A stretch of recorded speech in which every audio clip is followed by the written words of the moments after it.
there's a delay or. Okay, doing a little test here. Apologize, we're having some technical difficulties here this morning. You know, they say you shouldn't get a haircut when you're out of town. You don't want to do Ask the Agronomist out of town sometimes too. So bear with us here while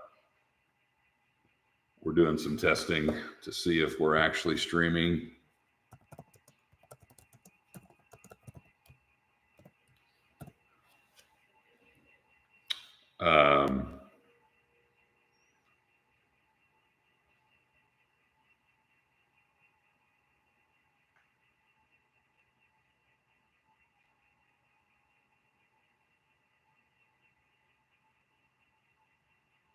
Is somebody on? There we go. Okay, Jacob. Okay, cool. All right. Well, there's none of you watching because you don't know where to go to find us, but we are live now. Okay, so everything's working. We were apparently using, I think Bear Security was somehow blocking our live stream. We were logged into the Climate Network here, and so we're going to start all over again. Because apparently nobody but Andy and I heard the first 20 minutes. We were just talking to each other. Yeah. So I talk to myself a lot, so it was kind of one of those deals. So, all right. So nice to see everybody has found us. I'm glad it's a rainy, wet morning, and you've got nothing better to do than let me waste some of your time. So Andy and I are going to just pretend that we're just now kicking this off, and as people figure out we're live. Maybe we'll get a few more live audience members to join here. So I'll try to remember the jokes we told. I'll try to remember the conversation we had. It's going to be hard to recreate the magic. It was something pretty special, and sadly you missed it. But Andy and I we're here. So this is Andrew Maul. We'll let Andy introduce himself. You might shorten the introduction, the work history just briefly on the second go around. So Andy and I, we brought out the wide angle lens to get both. We're both large fellows, and we're bringing nearly 700 pounds of agronomy at you here this morning on Ask the Agronomist. So Andy is our new technical agronomist in kind of west central Illinois. We're actually in Andy's territory here today. We're coming to you live from the Climate Farm at New Berlin, which is probably the source of the internet issue that caused us some trouble. We're hot spotting in through Andy's phone now. So far, that's working. So this is a really nice facility that we have here. So Climate has, I think there's 2 or 3 of these nationally, where they're doing some large scale field research with large scale equipment. Andy has a research background. He's done small plot research. He's been in the TD group. So we have a lot of different research arms within Bayer. Climate has kind of their own thing going here on these climate facilities. And it's not fortunate for us to have this one right here in our own backyard. So Andy has taken about a month ago, taken over for Chris Carlisle and Chris's old territory. And, some big shoes to fill. We joked about that in the first episode. I asked Andy if he'd encountered anyone yet who had a little bit of skepticism as to whether or not we would be able to replace Chris. And I've said that, nobody is irreplaceable. I love Chris to death and I miss him, wish him well in his new venture. But I've even told him, face to face that, you're not irreplaceable, man. But there are people that think, that's getting pretty damn close to irreplaceable to lose Chris. So Andy knows he's got some big shoes to fill, but Chris I think Chris has been helpful to you, getting you going in the territory. So Chris wants to see good things from Andy as well. And I've gotten lots of positive feedback already on people that have met Andy. He's a very enjoyable person to talk to, got a lot of good experience, and I'll let him introduce himself here and talk a little bit about what you've done prior to the last 30 days. Appreciate it, Lance. So like Lance was saying, I'm not I'm never going to be able to replace Chris. I'm just going to be Andy, and I'm going to pick Chris's brain when I can, when he allows me to, and try to lean on some of the people that I've learned from, to help the territory as much as I can. So my background is like Lance said, we'll try to shorten this up a little bit because we've already done a pre-run of this. I've heard it already. I don't need to hear it again. So I originally grew up in Jersey County. We'll start with that. And then I went to college and did my undergrad at Murray State University. I worked down there. Where's that, by the way? Western Kentucky. That's right. So we've got a strong Murray State connection here in Bear. I probably 5 years ago, I didn't know Murray State was a thing. And Randy McElroy, who we both have Randy in common. Randy's a Murray State guy. And we've hired a lot of really talented people from Murray State, so they got a really strong program going down there. So, what's their mascot?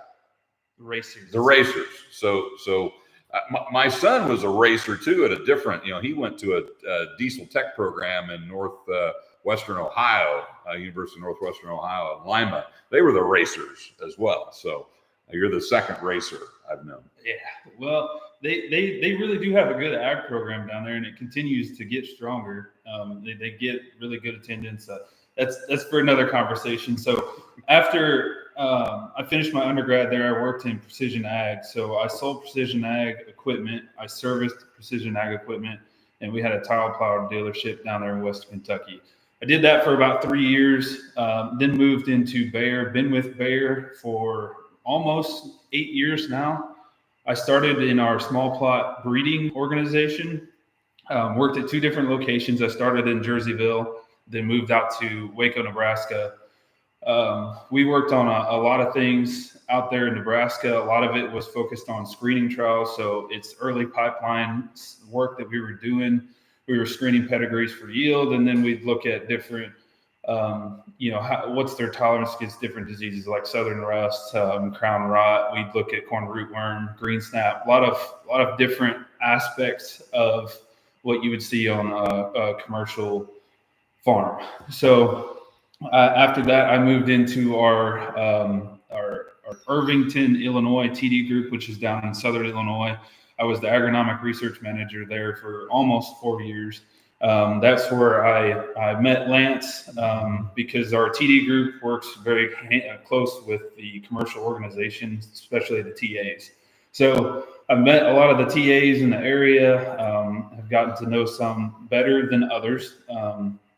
And I was fortunate enough to get the opportunity here to come on as a TA in West Central Illinois. Are we both West Central Illinois? Or? Well, Illinois is a funny state, and where you're from in Illinois determines where Southern Illinois starts. Right. Jerseyville's not really Southern Illinois, but I thought it was, growing up in the Peoria area. And, and I went to college at the University of Illinois, and there was a whole bunch of people there that thought that Southern Illinois started south of I-80, which is ridiculous. But, I used to think Springfield was Southern Illinois. Springfield's actually smack dab in the middle, north and south of Illinois. So yes, I would like to claim that both you and I are West Central Illinois. Some people would probably call me Northwestern Illinois instead of West Central. But we're definitely central and west here today in Andy's territory, and he and I have adjacent territories, and we will work together a lot in our roles, just like Kal and I work together a lot, and Andy and I both have the same Randy McElroy connection. Randy was a mentor of mine and a mentor of Andy's. Randy's not much older than me, but I would still call him a mentor. And I know he was certainly a mentor in Andy's career as well. And we both continue to reach out to Randy from time to time. Great resource, great guy. He retired about a year ago, and miss him a bunch here at Bayer. But we'll jump into some agronomic discussions, which we've also already had some of these, but. Thanks to one of our loyal followers, Merle sent me a picture of his. He did a little experiment, and I'll let you see this. So there's some March 12th planted soybeans in McLean County, I believe. So if you can see that, now March planted soybeans in Andy's territory are bigger than those because they're further south than those. But just to show you that some March 12th planted soybeans did manage to emerge and survive, and a pretty good stand looking at that spot right there. Now, I know, Andy, you've been looking at some March planted soybeans where people are less than impressed with the stands. And, you and I kind of talked about that we probably shouldn't expect a perfect stand when we're planting that early. And I think we talk so much about early planted soybeans that I think there's maybe a few misconceptions out there, or things that people don't really understand. So point one would be that soybeans actually require more heat units to emerge than corn does. And soybeans require a warmer soil temperature to grow by a couple degrees than corn does.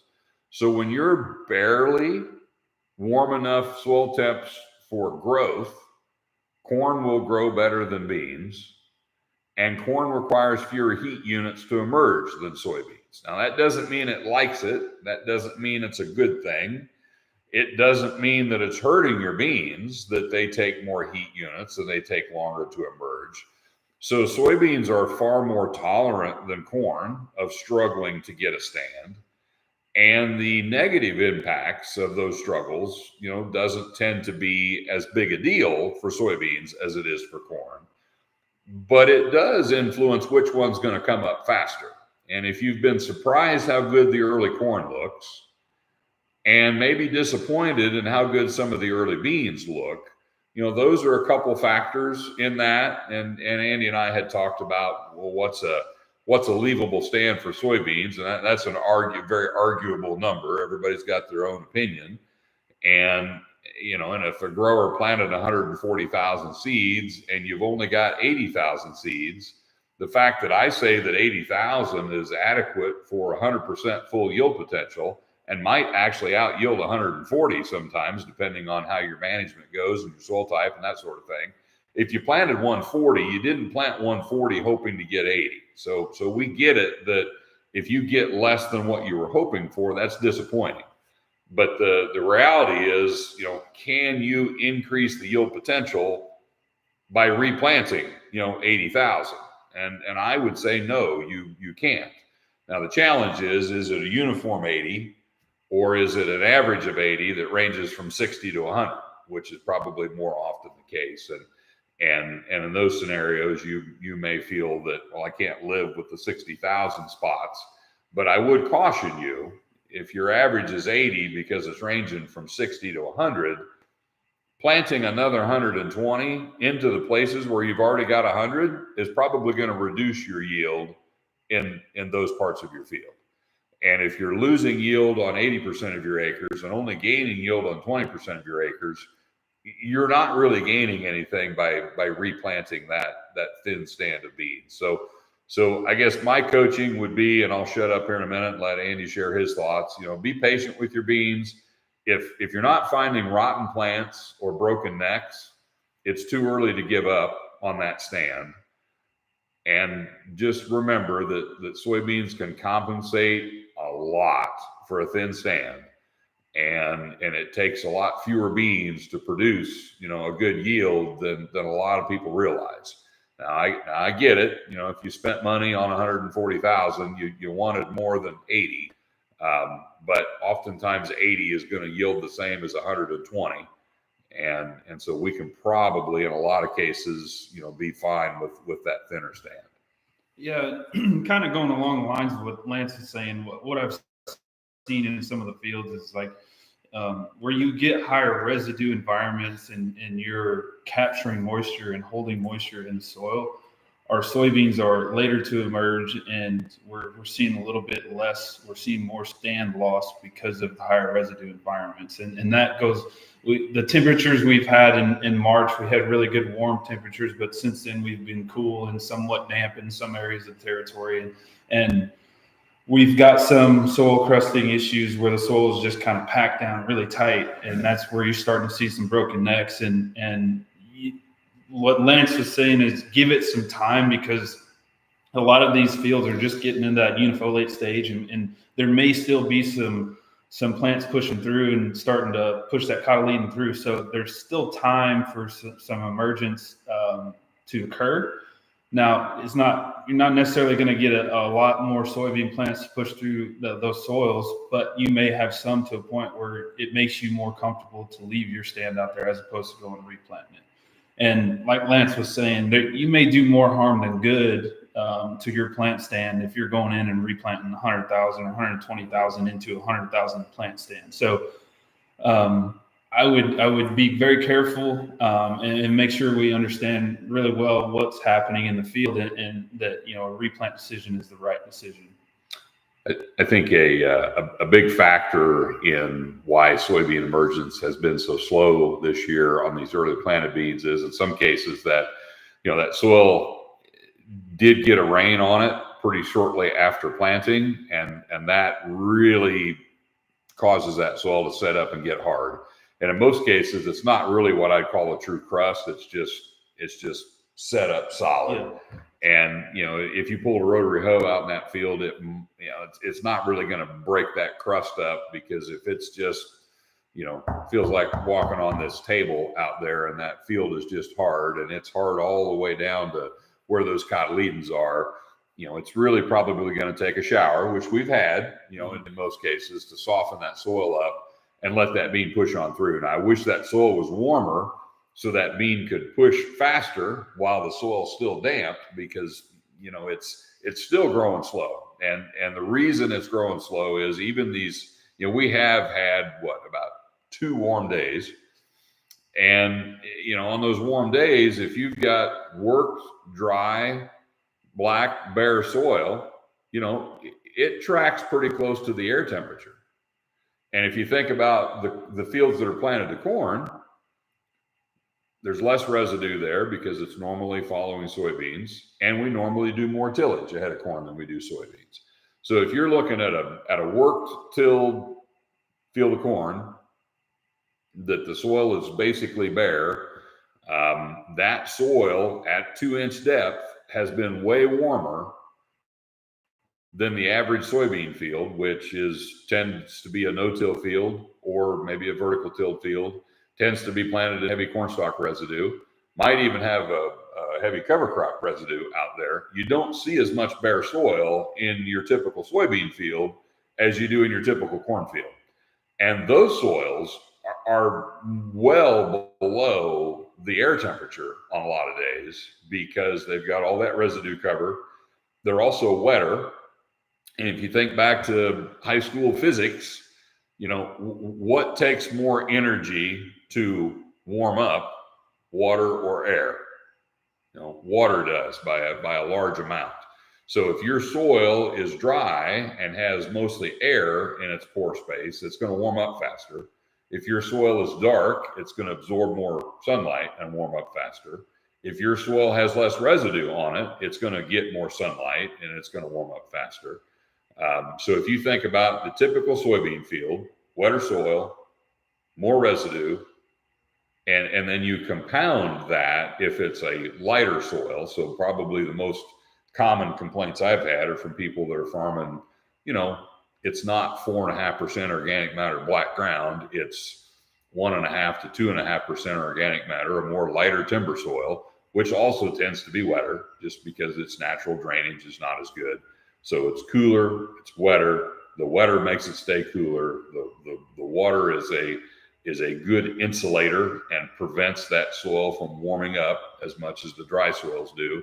And then that residue cover is a huge factor. And I bet there's a lot of days that if you stuck a soil thermometer in your average no-till or maybe just a vertical till soybean field compared to strip till corn or work ground corn, there might have been a 10, 15, maybe even 20 degrees for some hours of the day difference in soil temperature. And so the heat unit accumulation that soybean seed has been accomplishing is way less than what your corn seed has benefited from. And during the emergence process, what matters most to that plant is the soil temperature, not the air temperature. And just because the soil temp is 80 doesn't mean, or sorry, the air temp is 80 doesn't mean the soil temperature is 80. Now, we typically don't calculate growing degree units based on soil temperature. We use air temperature because it's easier to get air temperature than it is soil temperature. So we don't really talk a lot about how soil temperature is driving it more than air temperature. And on a dark, bare soil, there's not much difference between the air temperature and a 2-inch soil temperature. But on a residue covered or wet soil, there definitely is. And I think that is a factor as well. And I've seen some charts that show we're ahead of normal on heat unit accumulation. Now, I think that has to be going back to March. We did have some warm days in March. I mean, I don't think April has been warmer than normal. And even if it has been warmer than normal air temperature, that doesn't necessarily mean that soil temperature has been warmer than normal. So if you've had soybeans in the ground for 2 to 3 weeks and they're not up yet, now that there's no reason to panic about that. We're not seeing broken necks on those soybeans. They haven't been growing long enough to be in that scenario. And that's kind of the first telltale sign that we may be in trouble when you start to see some broken necks. But you know, I would say my rule of thumb has always been, if you're not done planting the first time yet, I wouldn't be messing around with replanting. Get all your acres planted once before we worry about replanting. Now, if it's a scenario where, well, yeah, but the stuff I haven't planted yet's too wet to plant, I can't do that, but this potential replant field is fit, maybe I could do that. Okay, we'll take some of those nuances into consideration. But I think people give up too soon on soybeans a lot, and I've seen many situations where you go out there with the planter and you spot in 100,000 plants because you thought you're only going to have 60, and then you end up with 220 because you got 120 of that first planting to come up. And if you'd have just given it a few more days, it'd have been fine. And in those scenarios, I think we lose yield just because of overplanting. Population's too high. We get more lodging. You have more disease issues. I know on my own farm last year, every time I got into an area of the field where the beans were a little thinner, they were standing better, they were healthier, and they yielded better than places where I had a good stand and they were more lodged and had more diaport disease issues impacting them.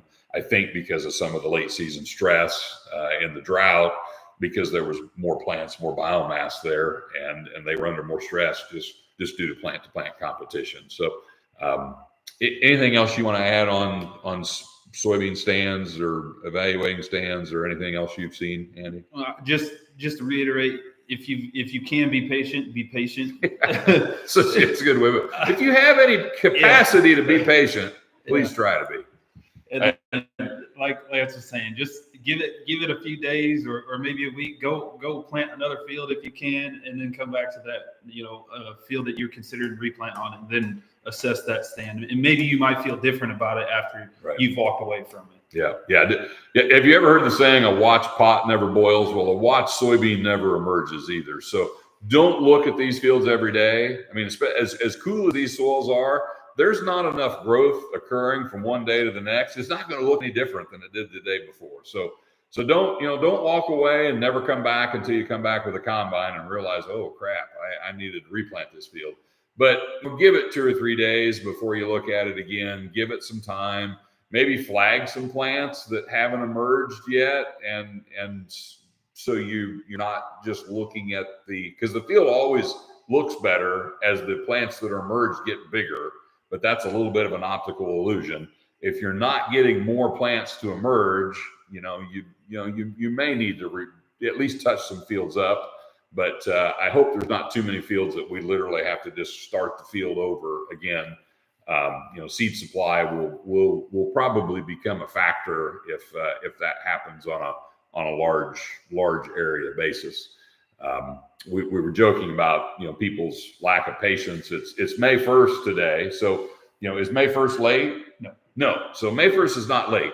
But when people were planting 6 weeks ago, May 1st kind of feels late. It's not. I was telling a customer of mine on the drive down here this morning.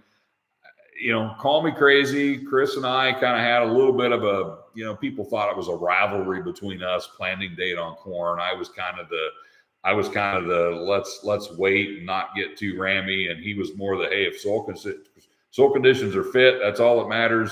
Hammer down. I actually think the best corn might get planted next week. But I understand it's a hard position to take when all of your neighbors are done planting corn in some situations. And it's not just teenagers that suffer from peer pressure. Farmers do as well. And I was talking to one of my reps yesterday. She told me that one of her good customers had planted a third of his corn acres early. He planted a third of his corn acres last week, and he was saving the last third for May. And I thought, man, I was proud of him for that amount of patience. And then she texted me later saying, I talked to him again, and he lost patience. And he didn't quit planting last week. So that last third is maybe more like now the last fifth or so. It's, he didn't finish, but he lost his nerve to leave a full third for May, and he's in a pretty progressive area where a lot of his neighbor's corn is not just planted, it's up, and when you're sitting there with acres that you haven't planted yet, and the neighbor's field is up and looks good, and some of this early corn does look, if we're just talking stand count and uniformity, looks pretty sexy. There's some really good stands of corn. They're not all perfect, but from a stand establishment standpoint, it looks like we did no wrong by planting corn early. My question is just, what's the crown rot potential in those acres? And I was talking to a guy this morning that thought because it had been relatively dry and because his corn was up in about 12 days and didn't struggle super to get out of the ground, and as perfect as it looks, he's thinking, I'm free and clear on crown rot because that's not the right environment for crown rot. Now, I kind of, what in his Cheerios a little bit there when I said, I think you still got pretty good potential for crown rot in that corn based on planting date, based on soil temperature, based on soil moisture. It's going to depend on how much stress we get during grain fill because that's kind of the unknown factor on crown rot every year. I think that, the pathogens are there every year. They live in the soil. They're alive in the soil, whether you've got corn growing in the field or not. So the pathogen is there.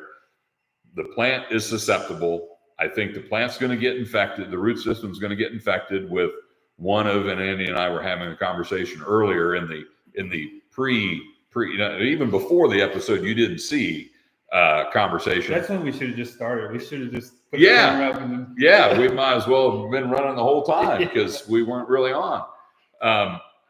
But there's numerous pathogens involved in what we call crown rot. So there's not really one pathogen involved. We don't know how many pathogens are involved. There's a lot of different species of fusarium. I don't particularly like calling it fusarium crown rot because fusarium is not the only pathogen involved. There's a completely other disease called red root rot, not to be confused with red crown rot. Might talk about that too. But red root rot of corn is not really considered to be a crown rot pathogen, but it prematurely kills your roots just like crown rot does. And so those two things kind of work together.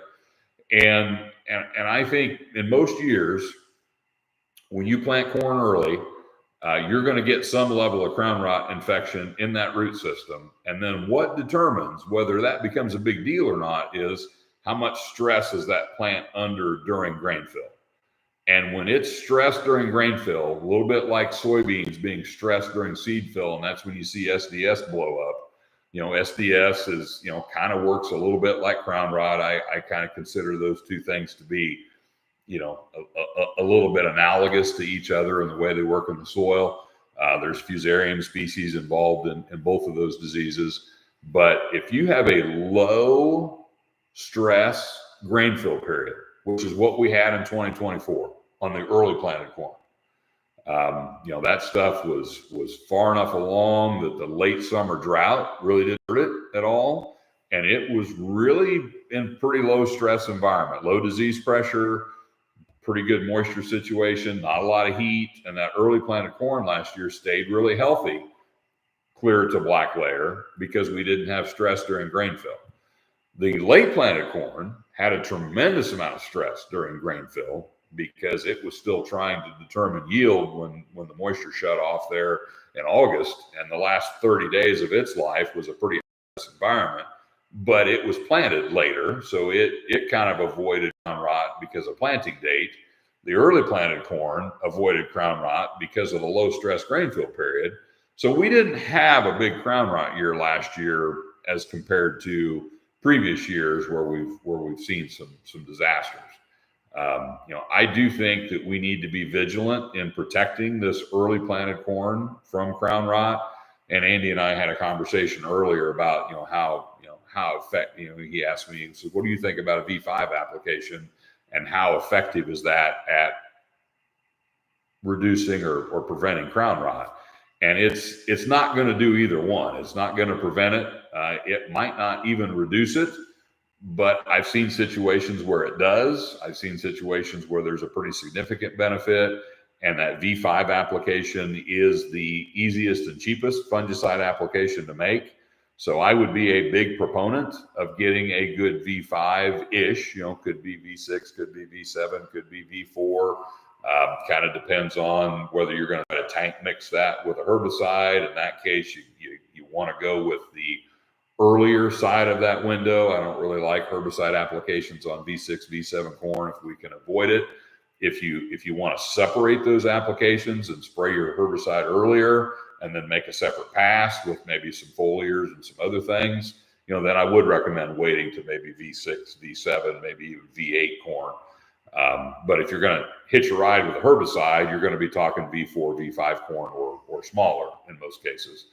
And I do think that there is a benefit to that application. I do think it helps, but you certainly can't say that that's going to prevent or control crown rot.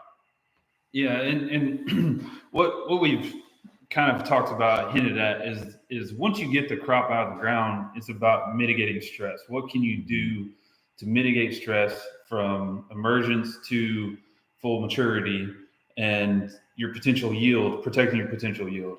And that V5 application, if we know our environment, if we sit wet, if we've cut cooler temperature, and we know the potential for disease infection is higher in those environments, then maybe that V5 application is a really smart application early in the window. And then if you think about the plant as the life cycle of the plant, you get to that VT, the tassel time frame, and that plant starts to allocate its resources to grain fill. That's when you see some of those foliar diseases come on. You start to see the expression of crown rot in the plant. It's because it's allocating those resources to grain fill. So what can we do at that time frame to mitigate that stress in the pith of the plant and when it's trying to allocate resources and so on? So there's so many things that can happen from emergence to grain fill that we have to do. And there's some basic components of what a grower can do. Balanced fertility is one, fungicide application. Make sure that our herbicides are gonna, we're not metabolizing so much herbicide that it's gonna stress the plant. And just overall, keeping that stress down the plant so that we can achieve our potential yield late season. Yeah, it's fungicides and crown rot are kind of an interesting phenomenon because foliar fungicides do not move down in the plant. So even if you put on a V5, that fungicide is not going to go into the leaf and translocate down into the root and kill any sort of crown rot infection that's going on in the root system at that time. We believe that crown rot gets started in corn early in the seedling stage, either after seed treatments wear off, or possibly the seed treatment chemistry we're using is designed to control other diseases, and it may not have efficacy on the right species of pathogens that are involved in crown rot. That's not really well known for sure, but irregardless, that infection is going to get in there, and a V5 application, might alleviate stress, might prevent some, anthracnose or some other disease from getting started. We see benefits later in the season on acres that get a V5, that they tend to be healthier, that tend to have better stalk quality. They don't always have lower incidence of crown rot, but generally it's an overall healthier plant. And the VT application kind of has the same effect. We've looked at all sorts of different timings on fungicides. We've looked at different rates of fungicides. We've looked at different in-furrow applications. We've looked at different seed treatments. And the number one practice that we've had the biggest benefit as far as actually reducing the amount of premature death in corn is that VT fungicide application. And that surprises people, because you're thinking, well, if the root system's had crown rot in it for 60 or 75 days already, what good's a fungicide application going to do? Well, it's helping prevent other diseases. It's alleviating stress on that plant. And the interaction between different diseases and the interaction between stress and crown rot is huge. So if you've got a plant that's leaves are, 30% infected with, tar spot, for example, that's a huge stress on that plant. If you've got plants that have southern rust infection, that's a stress on that plant. If you've got a plant that's going through drought, that's a stress on that plant, and any stress is going to make whatever level of crown rot infection you happen to have in your roots worse. And so alleviating those stresses goes a long way towards protecting that plant from crown rot, even if the fungicide is actually doing absolutely nothing to reduce the crown rot infection in the roots. And that's been shown time and time again. And so I think on these early planted acres in particular that look like $1 million, that look like, they're set up for huge yields, to get those huge yields, we need to get that plant to black layer. And you can't really yield through premature death. If your crop dies a day before black layer, no big deal. If it dies a week before black layer, well, that kind of hurts. If it dies 2 weeks before black layer, I've seen plants die a month before black layer. Those kernels weigh virtually nothing, and the yield reduction of those individual plants that die a month ahead of black layer is probably over 50%. It's huge. So you need to keep that plant alive, keep that factory working, keep that plant accumulating dry matter all the way to black layer. And that's really what Andy was talking about from a stress mitigation standpoint. That's a huge component of that is keeping that plant alive by reducing those stresses. I haven't really reminded you all, but we do love your questions. So if you've got any questions, put them in the chat. Far as I know, we're still alive here. I haven't gotten any phone calls telling me we've crashed, anything like that. There's some high quality work here this morning. We got some good cell phone internet. That's right. Yeah. So knock on wood, Andy's cell phone is saving our bacon here. But I think we touched on the one thing we didn't talk about relative to crown rot is the impact the soil type makes as well. So crown rot, again, kind of analogous to sudden death syndrome in soybeans. It loves the high organic matter, dark, productive soils. If you farm a lot of timber soil like I do, you're not going to suffer from crown rot as much as the guys do that farm the heavy black, really good, really productive soils. It's kind of an insidious disease in that sense that it likes to be at its worst on the best day. If you're blessed with a lot of crappy timber soil, you aren't going to deal with as much SDS as if you're farming, a lot of good, heavy, darker soils. And so there are certain pathogens that just love that dark soil, high organic matter environment. We seek out those environments for our crown rot trials. So Andy and I are both, along with other agronomists, doing some crown rot screening this year on on a lot of different commercial hybrids, and we target, manured fields if we can get them, heavy dark soil, fields with a history of crown rot, and then try to get those trials planted as early as we can.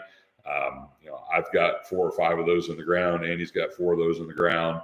And those are situations where we're hoping for significant crown rot infection so that we can separate out different hybrids and be able to make better recommendations to those of you that are fighting crown rot. What hybrid should I be focused on in those heavy crown rot pressure environments? And the year in and year out, the biggest factor after soil type that impacts crown rot severity is planting date.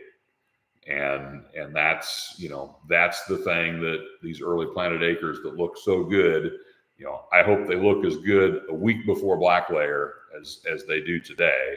And that's what we need to work for. Heather says still good. All right, thank you, Heather. So that producer Heather, back from her home office, she didn't want to drive to New Berlin this morning, which I don't blame her.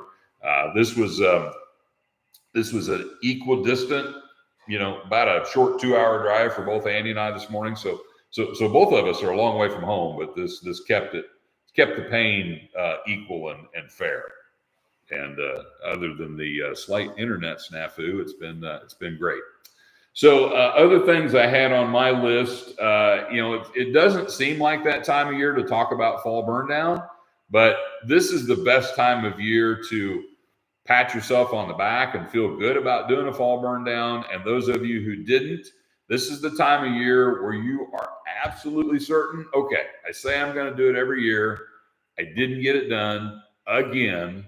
I'm tired of dealing with not doing a fall burn down. I'm going to get it done this fall. And I know my retail applicator friends, especially in the fall anhydrous markets part of the year or area, are like, hey, slow down there, fall burn down boy.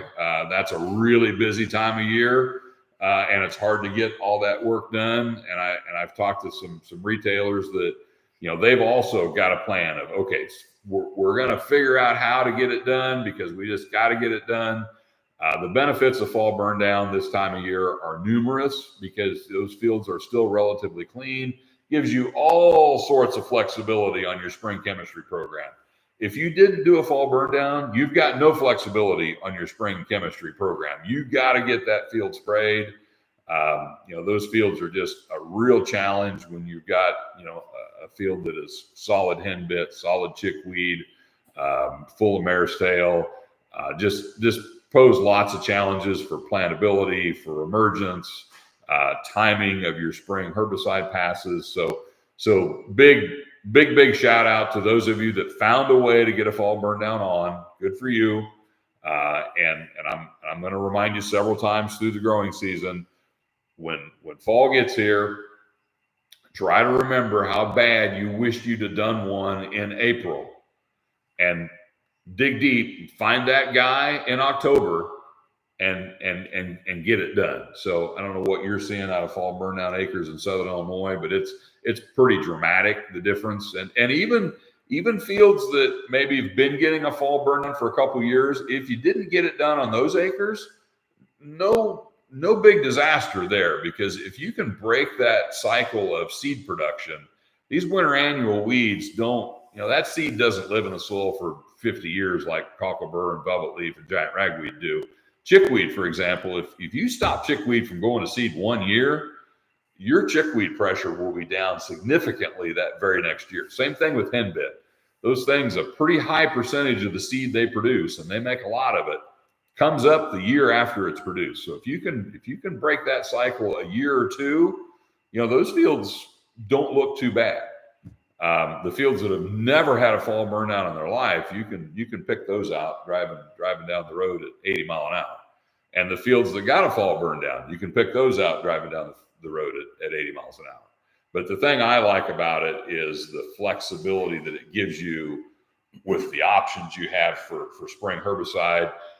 There's a lot of situations where if you do a good fall burn down, you could plant a corn crop with nothing down and then come back after planting and lay your residual down and be perfectly fine. if you didn't get that fall burn down done, it's a little hard to do that because you really need to address what's going on in that field probably prior to planting.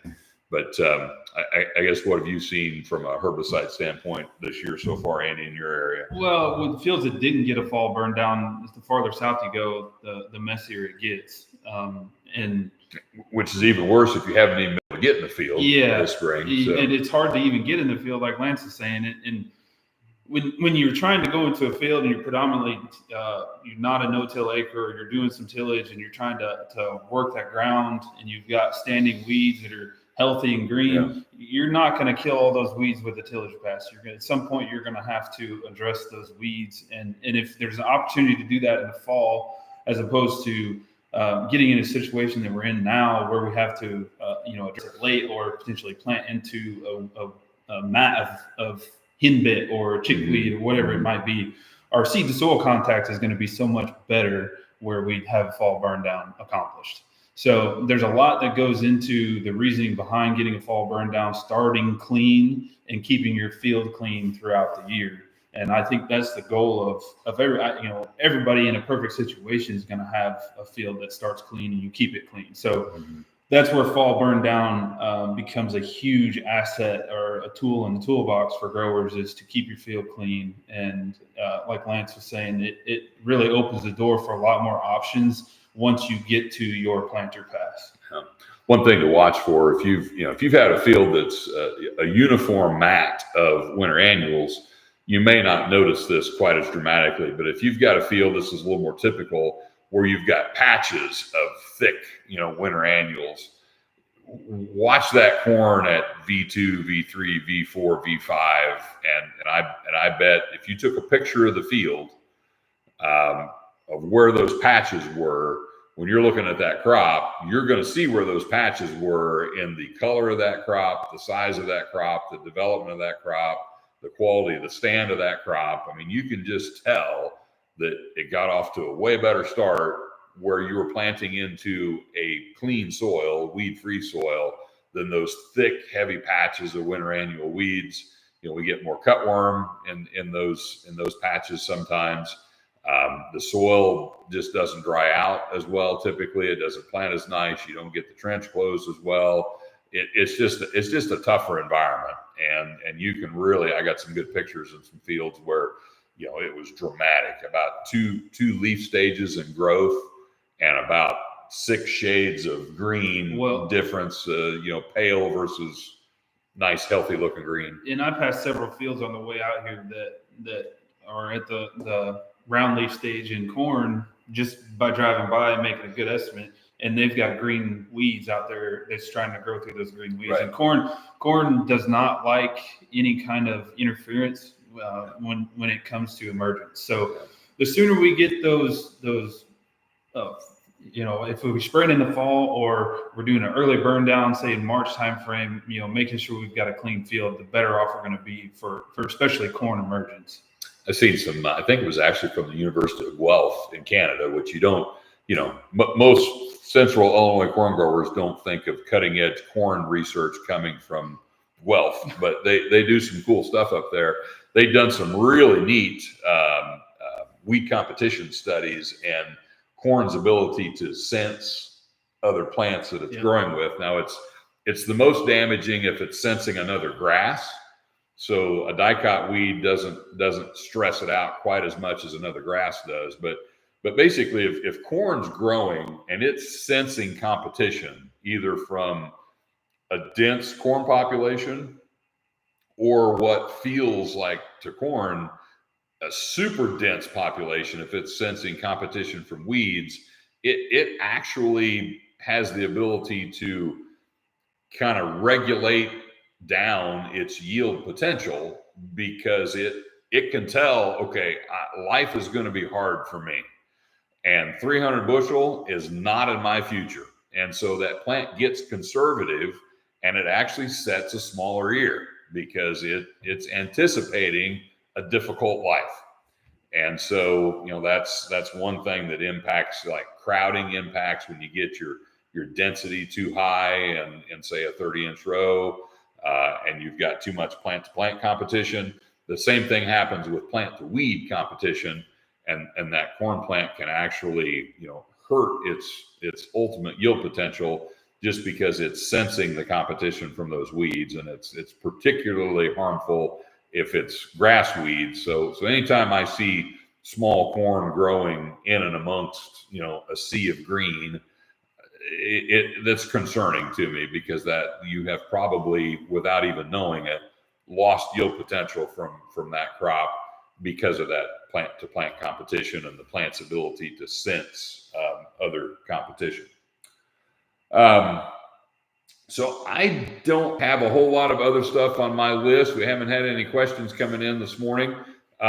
We've actually been going for well over an hour now. Yeah. Unbeknownst to all of you, we're only at 50 minutes on this broadcast. This is actually the number 3. So we went 20 minutes on one that we found out after. It's like, have you ever been talking on the cell phone and you're talking and you find out like 5 minutes later that the call dropped and the guy's been gone for 5 minutes and you've just been talking to yourself?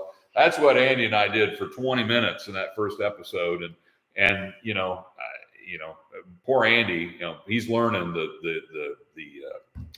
the danger of being a guest on Ask the Agronomist is I don't shut up long enough for my guests to be able to do much talking. And even when there's nobody listening, we go on and on like that. So if you want to get a question in here real quick before we sign off, please do. We'll be back with you in 2 weeks, which would be like the 15th of May. I'm guessing if today's the 1st of May, a little quick math there. If you're not done planting yet, no reason to panic. I'll be honest with you. My brother-in-law and I work together on equipment and labor, and it just turns out that his corn got planted last week, and I'm going to start planting my corn next week, if soil conditions are fit. All my beans are in except for 2 farms that we're getting a spring tile job done on them, and I'm not even done planting beans yet. So I'm a really bad farmer because I'm not done with beans, and I haven't even started planting corn yet. And I still sleep very well at night knowing that I haven't started planting corn yet, and there's nothing wrong. I have a bit of a goal in my career, Andy. If by the time I retire, people don't think it's a sin to be planting corn the 15th of May in Central Illinois, I will consider myself a success. That and test weight has nothing to do with yield. Oh, let's not get into that. I'll get into that argument any day, anytime, man. So if you want to get me fired up, bring something about that up. Anything else you think of that we ought to mention? We don't have Heather in studio here. If we had Heather in studio, she'd be screaming something about weed control or something about spraying. I know it's been a difficult year with the wind to get applications made. Continue to have grace for your retail applicators because they got a tough job to do. I was talking to a guy the other day that he was trying to do the best he could do, spraying on a day that was pretty marginal from a wind speed, and they noticed somebody videotaping them from the road. So that was a pretty good sign, the time to shut her down there. So it's not easy to do that. That's another thing that I love about fall burn down. It just gives you don't have to feel like, oh, I got to get this done. It buys you time. And we need to do things that buy time for our applicators, because it is really tough when you take out the days that are too windy, too wet, too cold, too this, too that. We can plant so many acres in a day. We can plant so fast, and I know sprayers used to be a lot bigger than planters, and sprayers used to be a lot faster than planters. Technically, they're about the same size and the same speed today. It's crazy how fast we can get crop in the ground. So that workload management of getting all the acres covered in a timely and responsible manner is tough.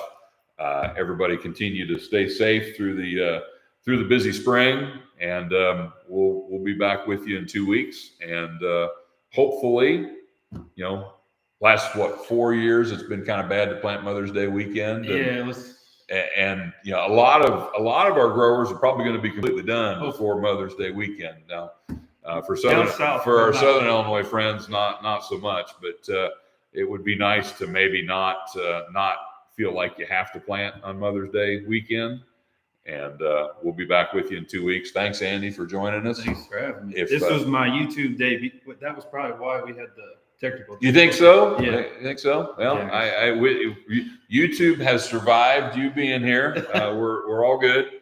And if you're willing to come back again, I promise I'll let you talk more next time. Appreciate it. So Everybody stay safe. take care. We'll see you in a couple weeks. All right.